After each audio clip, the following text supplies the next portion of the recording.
Well, good evening, everyone. I'd like to call to order the Community Preservation Committee public meeting dated April 20th, 2021. My name is Tom Kearns, Chair and Select Board appointee, and I'd like to invite my fellow committee members to invite themselves and give us their appointments. And so I think Peter is absent this evening. Judy. Judy Zombrecker, Natural Resources Commission. Thank you, Judy. Paul, has Paul shown up? No, we're going to skip Burton. Burton Flint Planning Board. Thank you, Burton. Nancy. Nancy, maybe. Sorry, Historical Commission. Thank you, Nancy. Hester is not going to be able to join us this evening. Diane, has she shown up? No, I don't believe so. And John. John Kratzley, Select Board appointee. John, thank you so much. All right. Thank you all. I'd like to remind everybody that this evening's meeting will be recorded, and please keep your system on mute and remember to give us a wave or use your Zoom hand and unmute to speak. And as always, Heather has prepared a very exciting agenda for us this evening.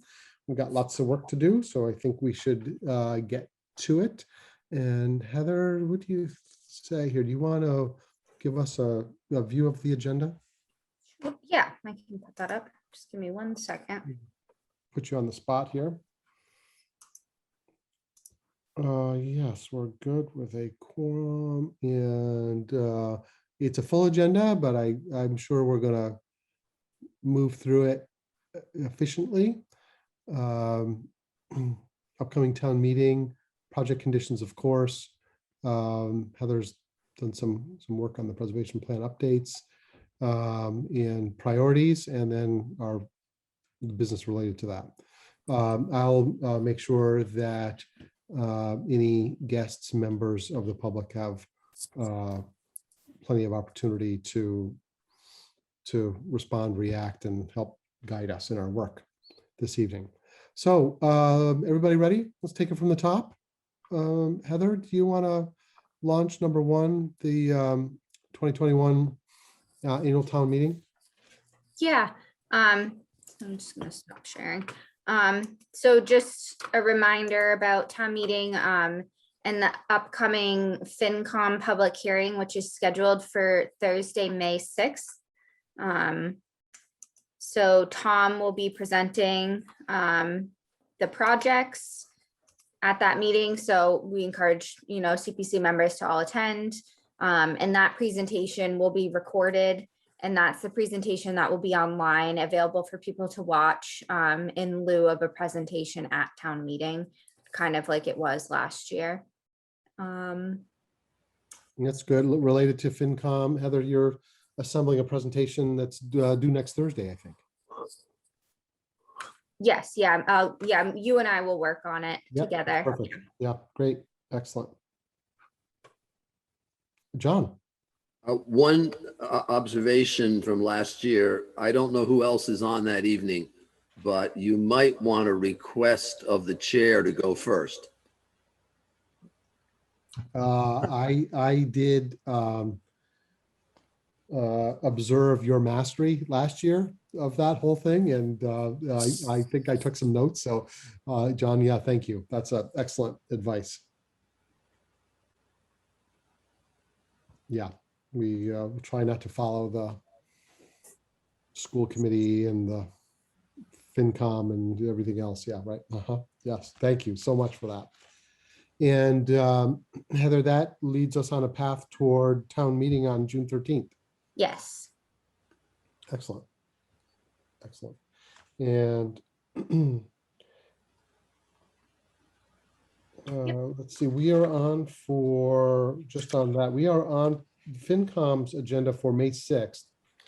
And then we have our next meeting, not to get way into the end of this meeting, but on May 18th. Correct. So we have something scheduled for the time between FinCom and town meeting. Right, exactly. Yeah, okay, good. Just like we knew what we were doing. Okay, well done. All right, everybody all set with that? Shall we go to number 2, review and discussion of project conditions? Do you want me to put those up on the screen? Yes, please. Okay, just give me one moment. We did a first run through of these at last month's meeting, and kind of a first pass to kind of get everything in play. There's been a little bit of additional conversation and some recommendations subsequent. And Heather, would you like to kind of take us through the state of the various conditions? Yeah, so the only one I think we made an update to was the one on Wright Tavern. And that was because I hadn't received a copy of that revised scope of work while I was out on maternity leave. So I revised condition 1 to reflect the new scope of work. And then the committee had asked that we include the same condition that we required of the library about historic documentation. So that's condition number 2 here. And I believe those were the only changes. So we just Heather, had. may I suggest to the committee that I'd like to ask any comments on any application conditions other than Wright Tavern, because I think we're going to need to spend some time there. But let's just, as anybody have reflected on our work on conditions on any of the other applications, are there any comments at all? I see Judy saying no. Everybody else okay with the other applications? Or we're going to focus a bit on Wright Tavern. And before we do that, okay, so I don't see any comments there, and I'm just going to try to do some housekeeping here. Any of our guests, members of the public, have any comments on conditions other than Wright Tavern?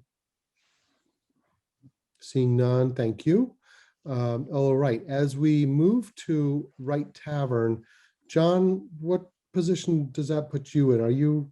No, I'm going to disqualify myself as I've done consistently all the way along. Okay, thank you, So I will sir. stop my video. Okay, and thank you, sir. And Heather will call you back. Yeah, and then just please record in the minutes that as soon as the Wright Tavern began, I disqualified myself. Yeah, okay, John, thank you so much. Myself. Does that affect our quorum? Heather, does that affect our quorum? Are we, well, if we need a vote this evening related to conditions on Wright Tavern, then I think it would. Right, Okay, yeah, so we won't be able to vote on anything. but we Yeah. can discuss. Yeah, Yeah. we can have a discussion, we can't vote. Okay, I just wanted to double check, so we were on the right side of things. Yeah, so if we're doing some light editing, that may not be the case if we're actually getting something that we need to, we need to deliberate and figure out where we are on it, then we're going to have to, we're going to have to continue that. Nancy? I did get a note from Diane that she can't come, so Oh, okay, thank you so much. that's clear that she's not coming. Yeah, so we are 5 of 9 now with John having to recuse himself. Yeah, we will be unfortunately in a continuance if we have to go to a vote. Okay. All right. So Heather, do you want to just take us through that more carefully now in terms of the edits that have been made? And then I think there have been some proposals from members of the committee, and then maybe some reaction from the applicants. Okay, yeah, so condition number 1 is just reflects the revised scope of work and lists it out. And then condition number 2 states that the applicant shall complete historic documentation of the exterior and the interior of the building to assess any remaining historic fabric that may be lost during renovations, and develop a preservation philosophy that will guide the exterior preservation of the building. So again, this was something that I pulled directly from the library one as requested. So I think it needs to be tweaked to reflect this project better. So I think that's something we have to discuss. Okay, thank you. Mhm. Other items or And then the other ones are just standard for historic preservation projects. Shall submit a full set of plans and specs. That they should submit a copy of signed contracts. That any project work on the exterior of the building is approved by the HDC. All work shall be completed in accordance with the Secretary of the Interior standards, and then a sign. So those are all standard. all right. So any comments from the committee on these edits? And let's maybe include in that proposed edits or new conditions. Nancy? I had several actually that relate some are very minor. Do you want me to just summarize briefly for now? Yeah, can you give us an overview and then let's decide, yeah, how to proceed. I had comments on quite a few. Number one, given that they're going to be able to move money around depending on what maybe this says or the original application said, I'm wondering if we shouldn't add a civil engineer and an architectural conservator to the historical preservation architects services, so that they have that flexibility within that category. That was one. I think, as Heather said, the library one is, I didn't see the whole condition for the library, but I tailored something to say professional photos of the interior to document the character defining features, and maybe by a date, with copies submitted to the Historical Commission and CPC along with the proposed treatment plan. And also to photograph and catalog all the separate historical items and elements that are scattered throughout, but mostly in the basement and the attic. So I didn't think exterior photos and documentation was really necessary. The HSR was better at that, and there are HABS drawings for those. And then I thought it was very important, as plans and specs are being developed, to have ongoing communication between CPC and CHC about the progress of the development of those of the proposed treatment plan, so that at the end it doesn't surprise anybody and it's more collaborative, I think. And I just added in 5, any project work on the exterior or the interior that results in changes, and deleted outward appearance outward, because the interior is very important. I'd really like us to focus on that more. And again, for 6, same thing, disturb as little as possible the interior and exterior. Number 8, I feel very strongly that we should work to develop a historic preservation restriction for the tavern that would include the historical elements of the interior. There are many historic preservation restrictions in town, several that are overseen by the Historical Commission.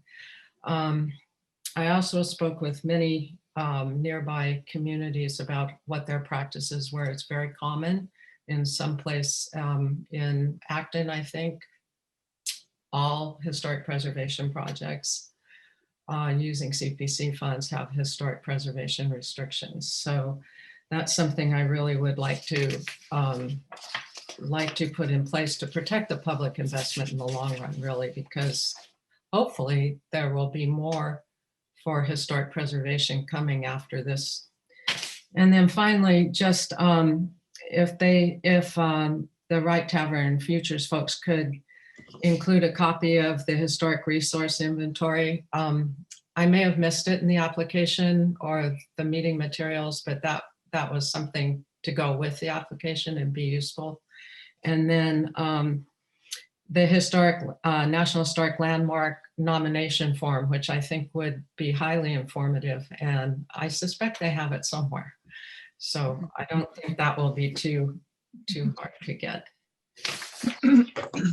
That's it. All right, thank you, Nancy. And if it's helpful to share these, I can send those along to people. Yeah, I think there's enough substance there Okay. that we'll probably need to do that. Let's Okay. ask other committee members have recommendations, edits, changes here that we might consider, and then we can figure out how to make our way through it. Judy? Yeah, it's a question, and Heather may be the best person to help answer it. Since we're two separate committees or commissions, the CPC and the CH, was it this HDC? CHC. Yes, I'm sorry. Yeah. The question I have is, I know like on the NIC, our permitting processes are separate. And we can give input, like for, when someone's making a change in the historic district, there's kind of a back and forth. But we don't necessarily directly say to the HDC, we'd like to see this. How does that work with the CPC in terms of, if we're saying these are the conditions, do our conditions supersede what the which one was it again? The Yeah, historical yeah, commission. supersede what they would be able to do. So it's kind of more of an inside baseball town government type of question. So I guess it depends which commission you're talking about. If you're talking about HDC, Historic Districts Commission, they're the board that has jurisdiction over the exterior buildings. Mm-hmm. The Historical Commission doesn't have any sort of regulatory review process on the exterior buildings or interior buildings or anything outside of demo review. Right. Okay. We just have moral suasion. Yeah. Well, and the And ability, hopefully expertise. the ability to sponsor preservation restrictions. Yeah, we can accept preservation restrictions and Okay. monitor them, as can the select board, NRC, other Right. town entities. Yeah. Yeah, I was just wondering how that all kind of fit together so that we didn't put in place a condition that might lead the applicant to kind of get caught in the middle of conflicting jurisdictions. That was all. I hope not. I don't think so, but I don't think so. I don't think we can encumber another committee or commission, but at the same time, I think we do depend on the input and coordination Mhm. with other groups that have other particular areas of focus or expertise. I would say. Yeah. In some preservation restrictions, the Historical Commission has approval authority over the things that they know most about, which are historic structures and landscapes, and the Secretary's standards, which seem to be mysterious a lot of times. So sometimes the CHC has been given that authority through a preservation restriction. Other comments about the conditions before we, I think, maybe go through them another round? Burton, are you in good shape? Okay, looks good. Okay, so I think we just should have some committee discussion about these. And and part of the discussion may also be, from my perspective, that, we are a preservation committee that is makes funding recommendations based on the merit of these proposals, but I don't think we purport to have particular expertise in terms of, project execution. We depend on the expertise of others, I think, to meet our goals in making recommendations around the funding. Right. We generally agree. I mean, we're Yeah. surrounded by concentric rings of experts that can Yeah. can help us, can assist us with whatever we encounter, I would suggest. Right. Yeah. I agree. So, okay, so I guess then Nancy, thank you for these proposed changes to the conditions. I had a couple of questions. When in your first one, when you said move money around, what did you mean by that? And Well, you said move money around, and then at the end you said something about this would provide flexibility. What could you just, what are you trying to get at? We had said that monies could be moved around the individual categories as long as they were in the original application. So in the original application, the engineering fees were included. And in the revised, the revised scope for the application, I don't know what status that has exactly, but that's what we're working with now. The architectural conservator is not mentioned, but the historical architect is. So the historical architect is the only one of those three that might be, doesn't make any difference if they're not included. That's actually the bigger question. Yeah. Could you say professional services and have an umbrella for them, or does it not matter that much? So is your goal to allow the applicant to have the flexibility to bring the expertise on that they need? Or is it specific to say, you guys need a civil engineer? No. They have No. a civil engineer, and they have on their team a historical architect and an architectural conservator. That's actually Stephen Mallory is a conservator. Right. And I was just looking to make sure they didn't get jammed into, they could only tinker with the amount of money for the historic preservation architect. Okay, so any other, so I'm just trying to probe that one, make sure I understand your goal there. Any other committee members have a question on this first proposal that Nancy's making? Can we ask the applicant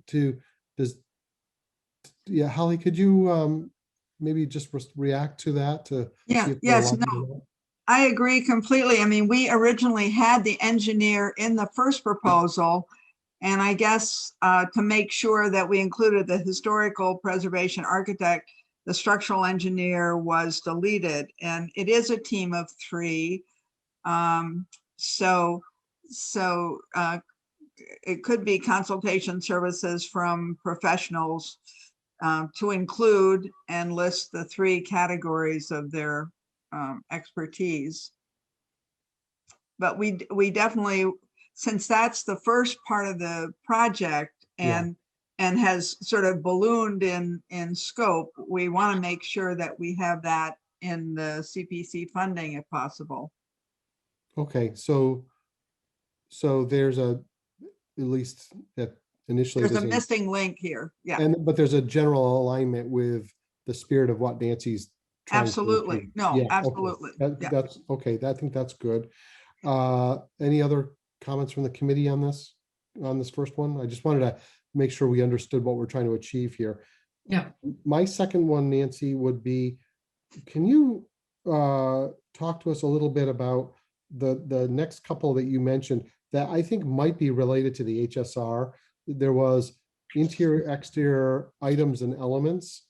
And are you feeling like the 160 plus page HSR is not comprehensive enough around the kind of documentation that you think is required? Is that the spirit of what you're trying to achieve? Yes, because I think the HSR, instead of laser focusing on documenting and photographing the historical features and the character defining features of the property, particularly the interior, they were focused on documenting existing conditions and issues, I think, more. And the professional quality, I don't think it would be that hard to go through and document the interior. And there is a survey team that I'm pretty sure would be willing to donate 1 day's worth of LiDAR and imaging for the interior. That might be very helpful too. So it wouldn't all have to come out of their CPA funds. And Heather, does this seem relatively consistent with the request we made of the library around the, was it the Benjamin Haywood House? In terms of documenting the interior, or that We really didn't get into specifics with them, wasn't specific? Okay. right? Okay. Any comments from the committee, other committee members about this proposal Nancy's making around some additional documentation of the interior? I'm probably not doing a great job summarizing, Nancy, but That's good enough. Additional photographs, I think. could we ask the applicants, how do you respond to this proposal? Yeah, Holly? I think the library, the building that they purchased had not had a historical structures report. So since we do have that, and we do have, as you say, it's a fairly lengthy report and a certain amount of information. And what I took a stab at this, Nancy, of trying to come up with something that I think hopefully addresses your concern. And let me just read it to you. The applicant shall have a team of experts familiar with the Secretary of the Interior standards for rehabilitation involved during the exploratory and reinforcement stages of work inside the historic part of the structure. The applicant and/or the consultant shall be responsible for maintaining a photographic log of any areas that are uncovered that have not been previously documented.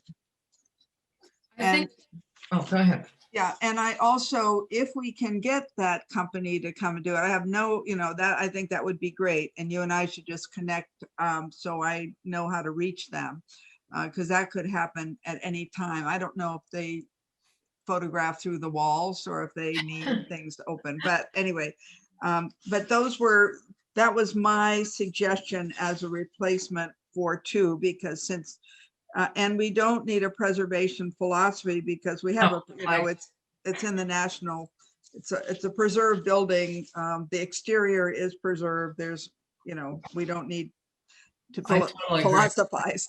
Yeah, I totally agree with that. Yeah, I don't even know what that means. Yeah. Right. Okay.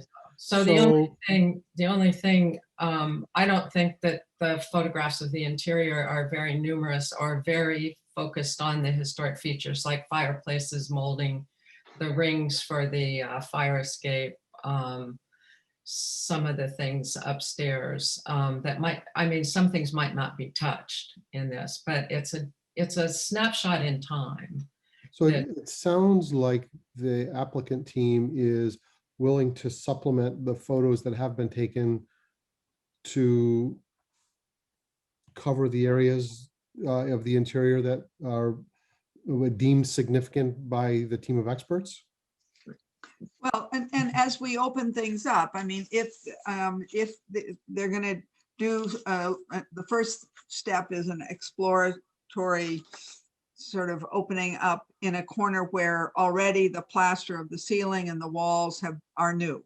So we're not removing any original material in order to see what's underneath there, because it is a question how the roof is held on the walls and what we can do to reinforce that hopefully without having to work in the attic itself. So because it's all coming down on the 4 corners of the building, but not quite on the corners. So that's the kind of thing where I think once the plaster's removed, it would be important to photograph that. And the engineers, that's what they do. They study everything, and they study it now increasingly with photography. So definitely we would have documentation. Yeah, I think that's a matter of course for the areas that are being worked on and opened up, but it's not a focus on character defining features of the interior, the moldings, the fireplaces, the floorboards, the stairways, that kind of thing, more the decorative, the paneling, like there's paneling in the basement and maybe somewhere else in the house, I don't remember. So I don't think it should be onerous, actually. But those things are not going to be part of the work that we're doing in this phase. No, it's not. Not really. So that's, if it's delayed till next time when you ask for restoration or preservation money. That might be a It reasonable. it probably needs to happen at some point in time. Right. Yeah, thank you, Nancy. Rosalind, did you want to say something?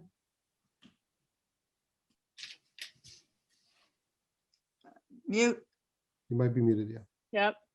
Rosalind Romberg, trustee of First Parish Donations, and also recently elected, I think it's called board member of the new Wright Tavern Legacy Trust, Oh, 501c3. I wanted to just share, and this is new also for Tom and Holly, so I apologize for the surprise here to my colleagues. Bruce Davidson, who is the facilities manager for all the properties and the meeting house at First Parish, and I had a meeting late last week in preparation for any cleanup or prep work that might need to be done for the tavern whenever the work might start. And we agreed that before any materials on any of the floors in the building were moved for preservation's sake. We have lots of items in the basement, for example, that need to be moved away, out of the way of workers who are going to be repairing right. fieldstone foundations and columns and things like that. We agreed that we would do I admit it would be iPhone, not professional photographers, but that we would do a very detailed photographic inventory and material inventory of every item that we moved out of the way of any possible construction work going on in the basement or in any other part of the building. And we plan on performing that work during the quiet months of July and August.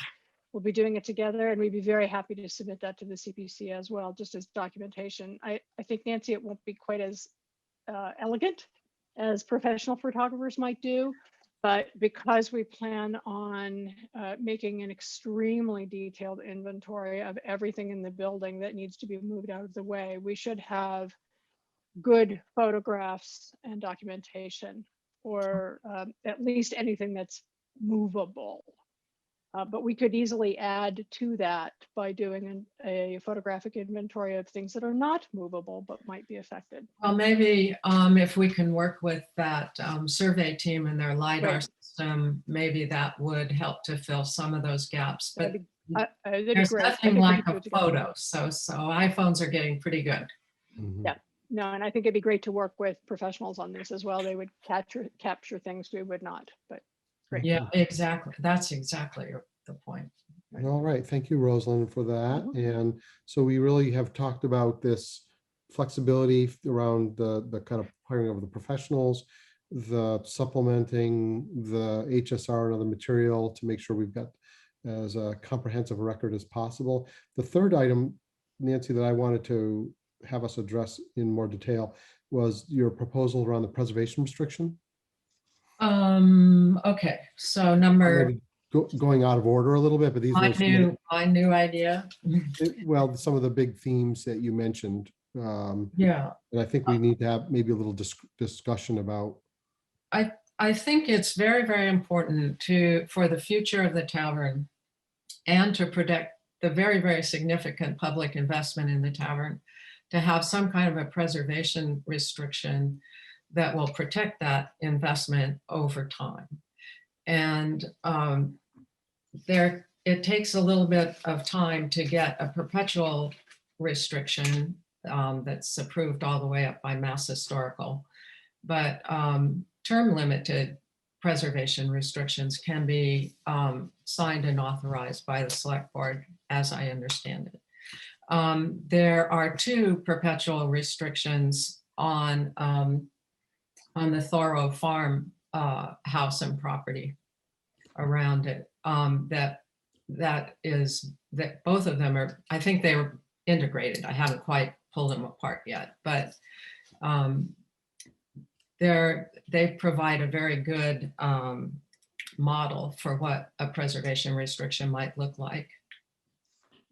And And I think, it would also be to the benefit of the Wright Tavern Legacy Trust when they're trying to go to other organizations to raise funds for the preservation and operation and maintenance and whatever else of the tavern, to have this kind of assurance that that property will be protected in the long run and that their investment will be solid into the future, as we all want. So I think it would be a little bit of a pain. I don't know if anybody in town is monitoring all these preservation restrictions. But I think this is a National Historic Landmark. And I think if, the church and, there's a church in West Concord. What else? Heather, you might have it. There's that house on Garfield Road. There it is. Let's see. The New Jerusalem Church, Barrett House had one. Thorough Farm Trust has two. The Garfield Road property. There's a couple of others that are slipping my mind right now. So I don't think it's so unusual, and I think it's certainly warranted in this case. Any comments from committee members?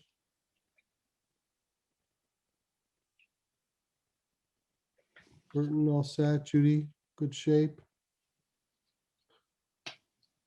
Yeah, well, Oh, I did have one quick question. yeah, Judy, please. To Nancy. Nancy, typically, since they're not permanent, when they're approved by the select board, how long are they typically for? I think the one I've seen is 30 years. And Okay, I've so that's- also seen an interesting, I can't put, I'm swimming in preservation restrictions right now, but one says that there will be an interim signed by the select board with the full anticipation that we're working towards mass historical perpetual easement. Oh, okay. So it's almost kind of like a stopgap measure potentially.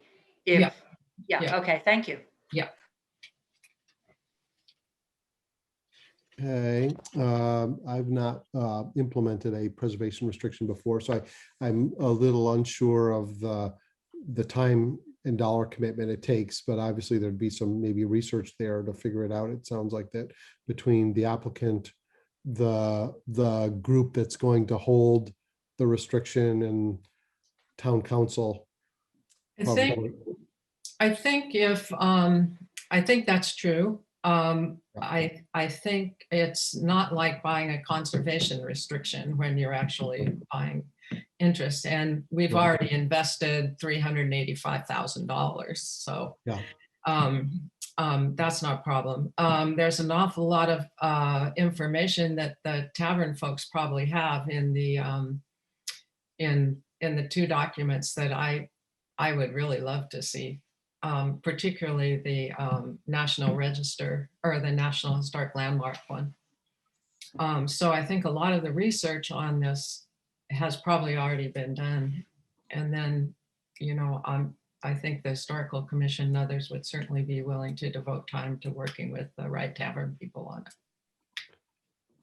it. I mean, through a little bit of my own reading, it does appear that more and more towns, municipalities are mandating preservation restriction for CPC funding in historic properties. As a kind of, now I don't know as a percentage how much of that's happening, but it does seem to be more and more of a practice to protect the investment of the taxpayers' investments, I guess. Mm-hmm. And it's an opportunity to strengthen the relationship between the Historical Commission and their folks and applicants, I think. Mm-hmm. Some of the preservation restrictions you just referenced, are they held by the CHC? A couple are that I know of. I don't know all of them. I'm not sure I know all that CHC is supposed to be looking at, but Yeah, right. CHC is one entity. Natural resources folks, the select board. I'm trying to think who else. Right. Heather, would you know? She's not there. I only know the ones that Historical Commission holds. I don't That know. are about- posted. Yeah, and the Garfield Road one isn't there. So I suspect this could be a interesting research project for somebody. But the commission definitely can do that. Yes, right. Yeah. Mhm. Yeah. So, are there any other comments from the committee? I'd like to get maybe some reaction from the applicants on this. I think if this was something that we, let's say, mandated, then that it would put burden, I think, on the applicant to pursue it, right? Somewhat, but it wouldn't preclude collaboration. Absolutely, they're an absolute collaboration, but Yeah. but certainly, yeah, we need a. I think they'd want, oh, I'm sorry, Tom. No, please, Nancy. I think they'd want their attorney or an attorney to review, and the town council would probably review. And the closer we can stick to the MHC approved model, the easier that would be. So a lot of it's legal, legal boilerplate that's really important. You have to have it, but it doesn't vary all that much. The model that is the Nantucket Athenaeum. That's one, but the two in particular, one in West Springfield and the other one is Falmouth, I think. Falmouth and West Springfield, yeah. And those are very recent, so they're really liking them a lot. And they're shorter than some. Okay, any reaction from the applicants on this matter?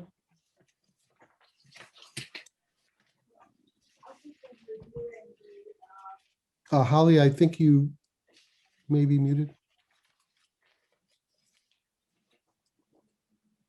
I've just been reviewing the Thoreau Trust one, and a lot of it, I mean, yes, I think this will require a lot of research, because this one deals with, not obstructing the view of the house, not having yard sales around the house, not dumping ashes outside. I mean, Those are all standard. I know, but That's just all throwaway. It's not throwaway language, but you have somehow you have to put the ashes in there. You can't. it's the boilerplate from the day when we had the ashes to dump, but I guess so. we're not using the fireplaces, please. Trust me. No. But the interesting thing about that too is I noticed I didn't remember this at some point, maybe I did, but your historical architect had a big piece of that work. So he's been around this block before. Okay, Larry. Yeah, Okay. very sorely. So Rosalind and Tom, do you have a reaction? My only, and this is more about kind of understanding what is the intent with it. I think we all share the notion that we want to preserve the Wright Tavern in its, in its historical state and preserve it and sustain it. Right. Does it mean that therefore, if you wanted to do certain things that would improve the technology that's embedded in the place, that would not be allowed, or it has to go through a number of boards to be approved? Does it restrict, does it affect more decision making, or is it more, procedural in terms of operating the tavern? Or I'm just not clear exactly what kind of restrictions it would impose, and how they adjudicated, how decisions get resolved. I would not want to go down the path that every time we want to do something, we have to go to court and lawyer up about it and do all those kinds of things, because we're trying to come at this just as Nancy said, in a very collaborative approach. And I love this idea of maybe there's a way to set that up so that actually is something that benefits everybody, it's all open. But that's my only question, is just really what's the intent of these kinds of plans and how do they operate? Tom, I think that's a good one. Yeah. Nancy, were you going to address that? Yeah, I think one of the most interesting things about all of these, the reserved rights of the grantor, the owner, are spelled out. And the things that require consultation and or approval are spelled out and negotiated before the preservation restriction is implemented. Mhm. So those kinds of things are worked out ahead of time. So is there also a recommendation, or maybe it's more than stronger than that, that there's a preservation restriction administrator that checks in from time to time on the property? Well, whoever holds the preservation restriction is responsible for monitoring it. And that, Yeah, Judy. The other thing, I believe it would be the same with this type of restriction. Conservation restrictions also get passed to the next owner. And so if for some reason, if that's the case with this one, if for some reason the tavern was purchased by somebody else, oh, yes. it would say you're purchasing it with these restrictions. So you say it's a 30-year restriction, and when they buy it in year 20, that person who purchased it, if they work similar to conservation restrictions, they couldn't go in and gut all of it. So it's another way for the town to protect the investment. Great, that's good. The town and the current owner, to make sure Right. whatever should happen in the. Yeah, you know, and whoever's before- buying it knows that there is a that it's there on the stewardship. deed. Yeah, Right. there is a stewardship of this important property. Okay. Very good. I think that from my own point of view of the applicants that come before us, this seems like kind of an ideal case for this kind of consideration. Mhm. And how does something like this get developed? I mean, Tom, what would be the process for exploring this? And what the conditions would be? Is there somebody in the town government who has charge of that responsibility, or one of the commissions charged with that, or how do we move forward with exploring this idea? I think for the preservation point that Judy just mentioned, I love that. I want this thing to stay. Yeah. Yeah. Right. I have not administered or been involved in the administration of one of these myself. I think there's certainly town and town council that would be involved with your own council, I would suggest, with if there was an emerging sense of who would actually hold and be the steward of this, for example, if it's CHC or some other group.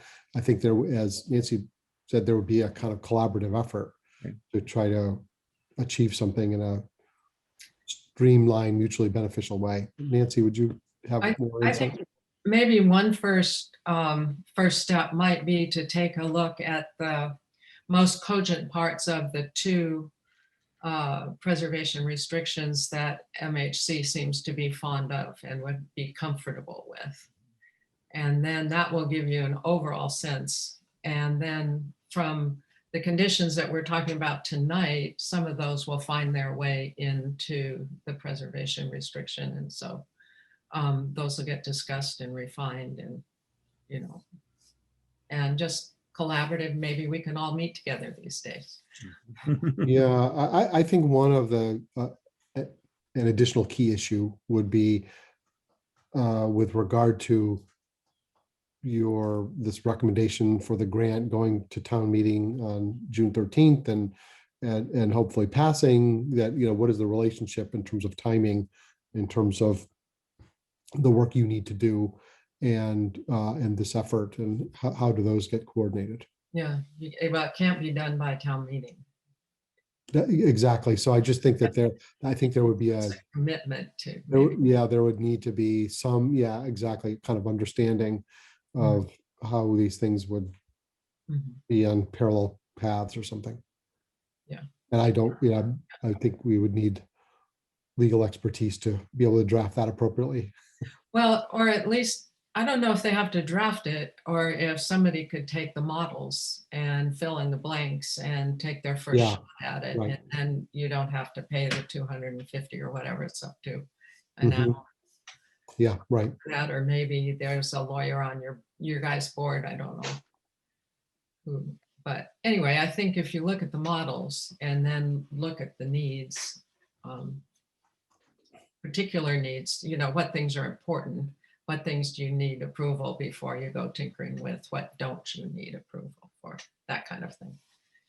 That can be worked out pretty easily.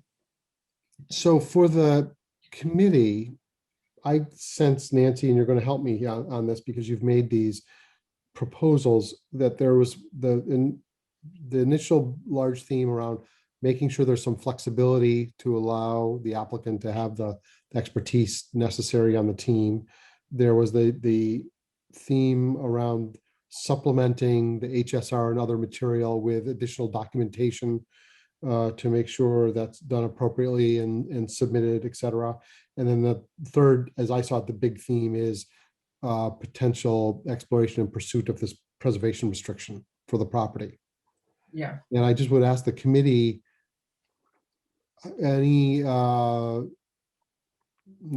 straw poll, I'm not looking for a vote here, but any issues related to these themes for us to continue to work on refining these and bringing these into the project conditions? Burton, okay? Judy? Yeah, okay. So I'll work on making some edits to those conditions for our next meeting. Yeah, so I don't believe we need a vote for this tonight.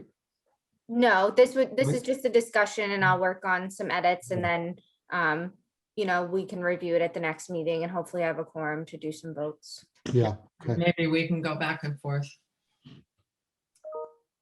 Sound okay? Acceptable to everybody? Yeah. Yeah, great. Thank you. Thank you. Great work. Okay, any other comments or reflections on our conditions from the committee or applicants or other members of the public or select board members? Anything else we need to take care of?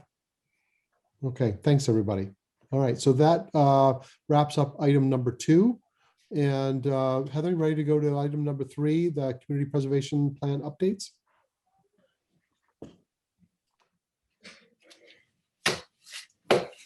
I'm just pulling it up now.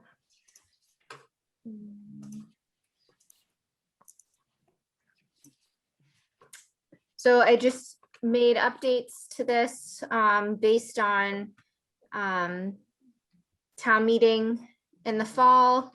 I don't have it like outlined exactly where I made edits to, but I've edited the document. And then the other thing, that's going a little too fast for us to read, Heather. so I did part of the edits included editing like the application information for this coming year, dates that applications must be received by, that sort of thing. So all of that was updated. Heather, can you just reflect on one thing? I did receive a question about the CPC's requirements for reports. Yep. So that would actually be in our draft project conditions. Okay.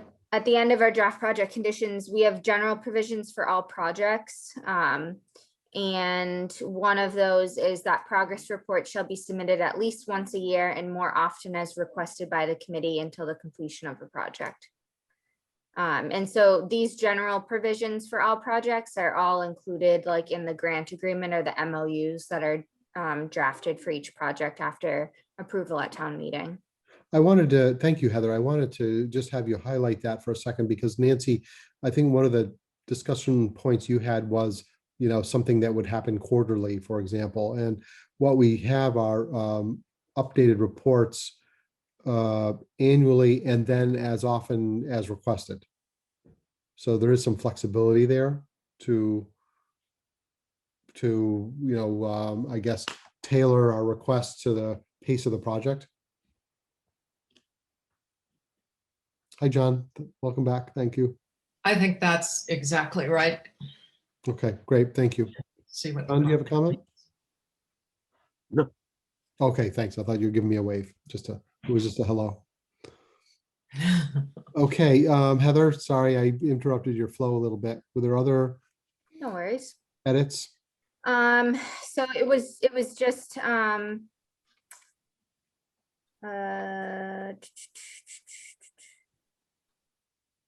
like editing who was on the committee, no changes to the bylaw.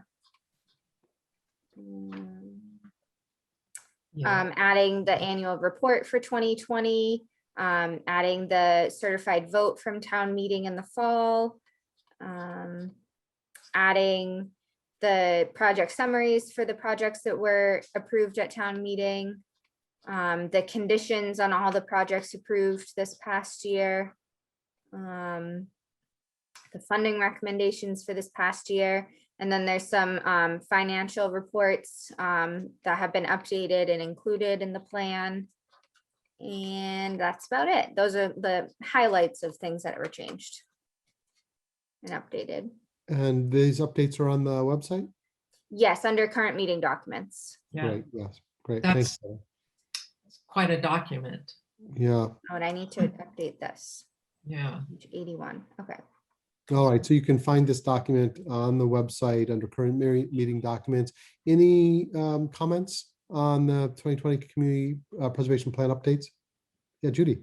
Yeah, when you were going through quickly, you said that once the new committee members have been appointed, you'll be updating that. Is that correct, Heather?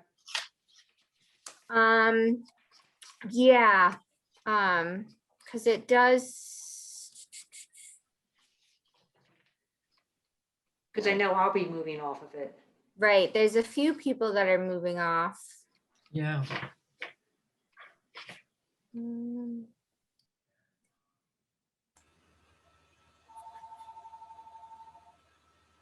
So I just have the 2020 Okay, to 2021. yeah.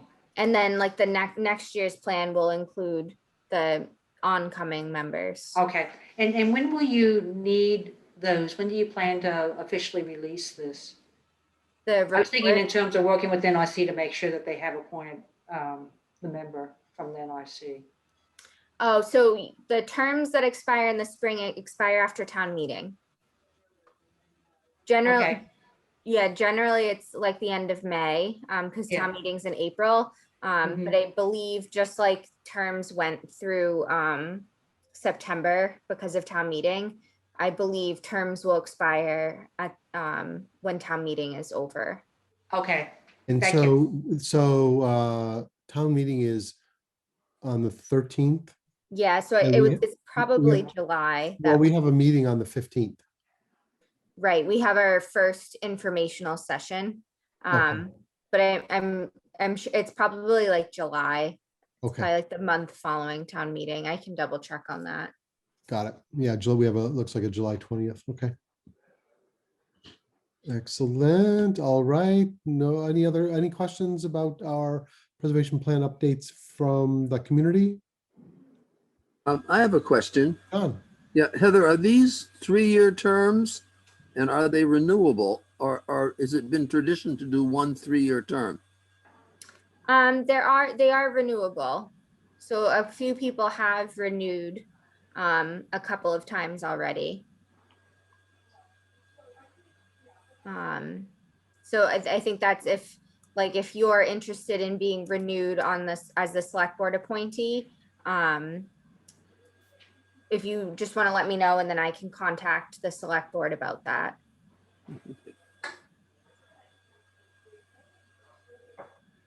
Okay, thank you. Great. We are ready to move to number 4, setting priorities for the upcoming year. Well, let's move on to it. Yes. So yes, so this kind of goes over the application process and the dates, which are all included. Sorry, in the all the updated dates are in here. So basically, I just need your okay to post like the new application form on the website and kind of put out like a blast on the town's webpage, the front page there under news and notices that the application's available. This is when it's due. These are when our public informational sessions are scheduled for. Excuse me. Bless you. Heather, with regard to the due date, has that now gone back to a more normal schedule? Given that town meeting is June and not September like it was last year?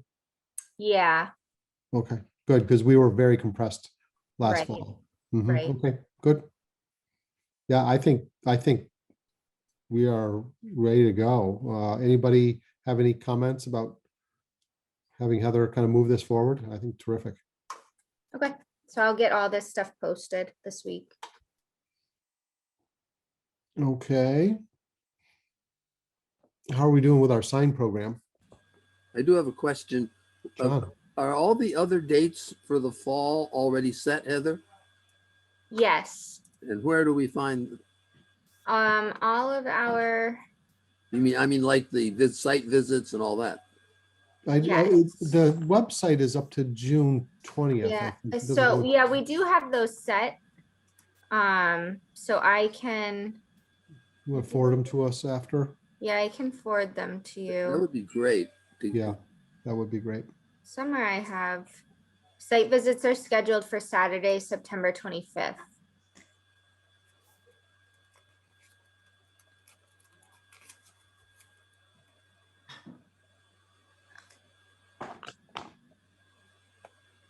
If you could forward the whole set of fall scheduling.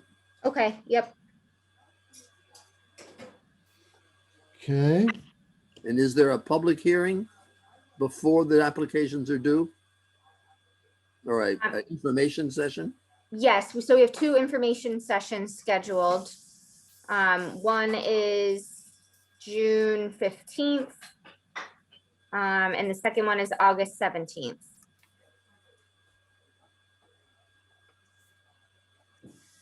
You expect those to be live? I expect them to be on Zoom. Okay.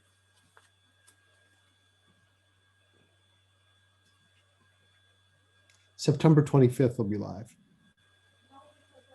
Yes. Okay, great. Thanks, John.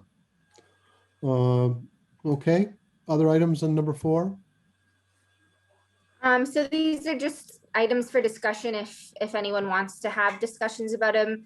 The sign program, I don't really have any specific updates on that.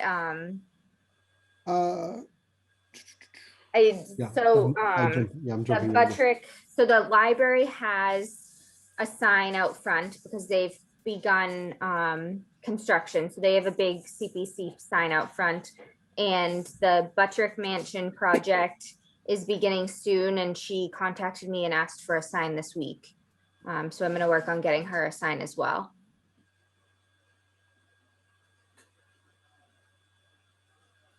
Okay, good with the signs.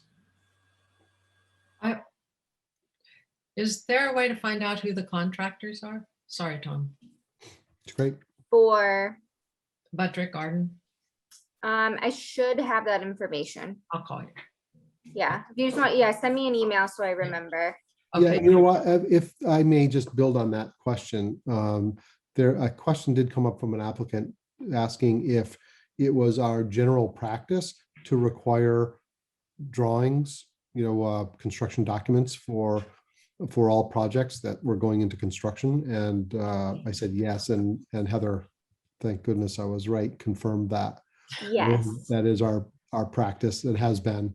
So we don't single out particular applications for requirements for construction documents. This is a general requirement that we always have. right. Yeah, we generally require full set of plans, and then also a copy of signed contracts for work. Mhm. Okay. Anything else on number 4? Heather, did you have any other things that we can help you with on number 4? Any other open topics? I don't have any questions on that. I just put these kind of as discussion items if anyone had questions or concerns about any of those things as we look at the upcoming year. No, I think we've got the outreach. We know what we're doing. So pretty good shape. Monitoring of new and open projects is a little bit related to number 5, project update report. Right, which I've been receiving project update reports. They're due a couple days before your May meeting. So I have a few already that I've Oh, good. received, and I'll hopefully receive a lot more in the next few weeks and won't have to chase a bunch of people down for them. Will those be posted? Yeah, once I'll start putting them on the website. Yeah, as you receive them? Yeah. Yeah, great. Okay, so we can see those. Maybe there could be a kind of high level summary at that May meeting.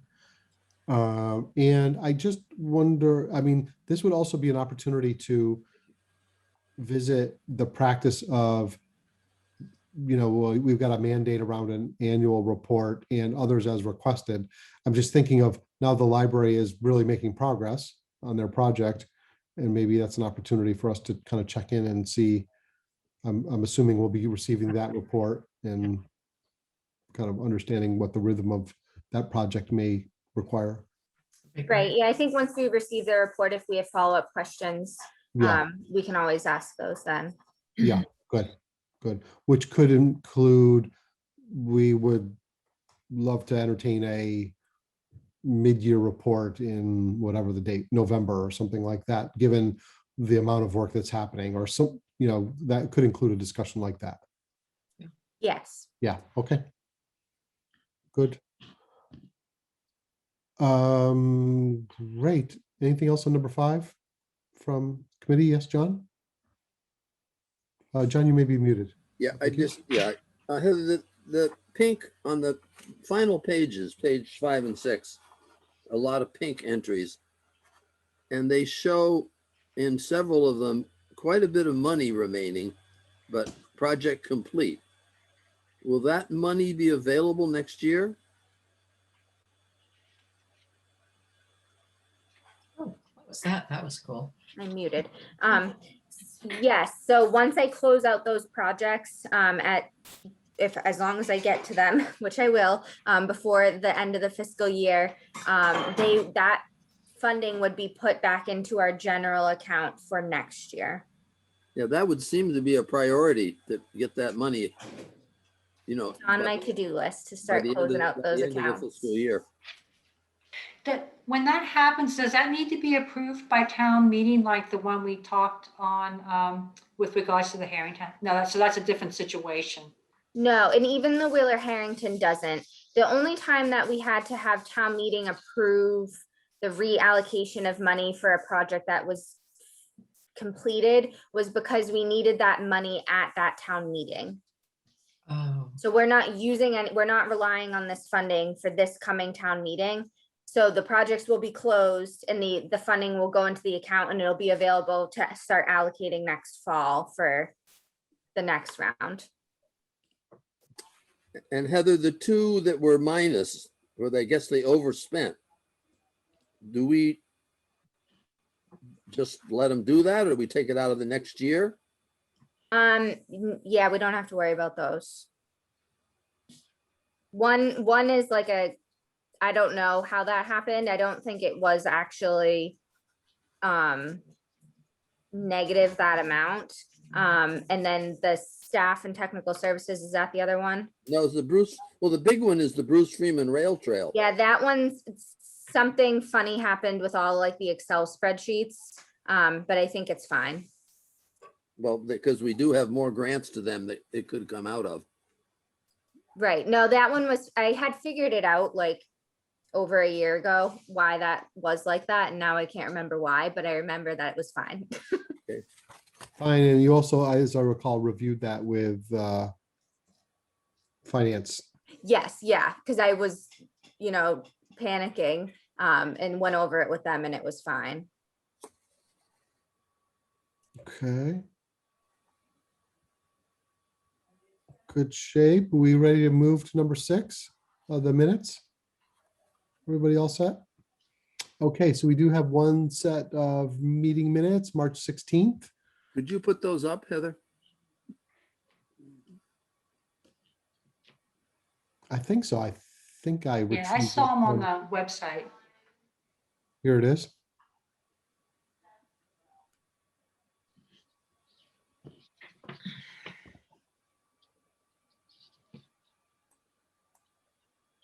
Can you scroll a little further?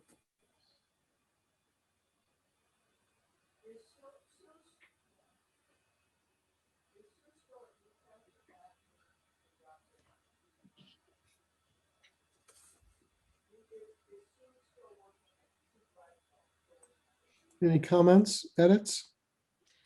Minutes Yes, of I could- 16, Nancy? Let's go Um, Nancy and then John. Okay, I just have one on page 1, where you're talking about the photos.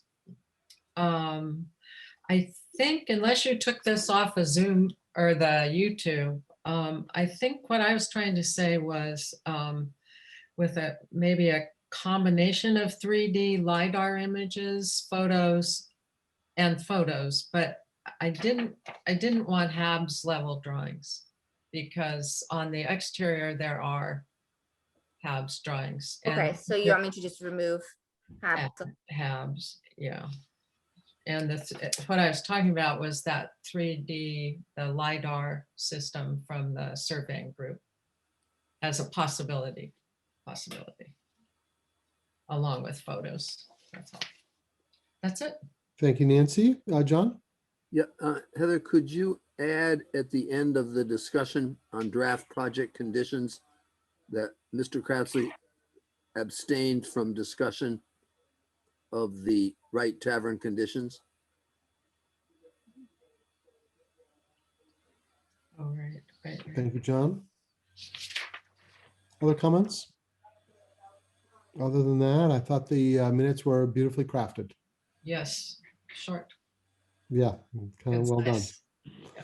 All right. Any other business before CPC? We Anybody do has? need a vote on. Oh, the- we need to move on this. Okay, yes.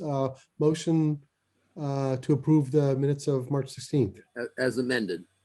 as amended. Okay. Tom, I'll make a motion to approve the minutes the board vote to approve the minutes of March 16th as amended. Burton, thank you so much. Second? Second, Yes, Judy, thank you. All right, let's have a vote. Tom, yes. Judy? yes, Burton? Yes, thanks. Nancy? Nancy, I lost that. Yeah, sorry. I Thank you. And John? Yes, Beautiful. as amended. All right, minutes are approved. Any other business before CPC, members of the committee, Matt, members of the public? Everybody good shape? Nice job. See you in a month. Got some work to do between now and then, and we are adjourned. Thanks, everybody. right. Have a good night, everyone. good night.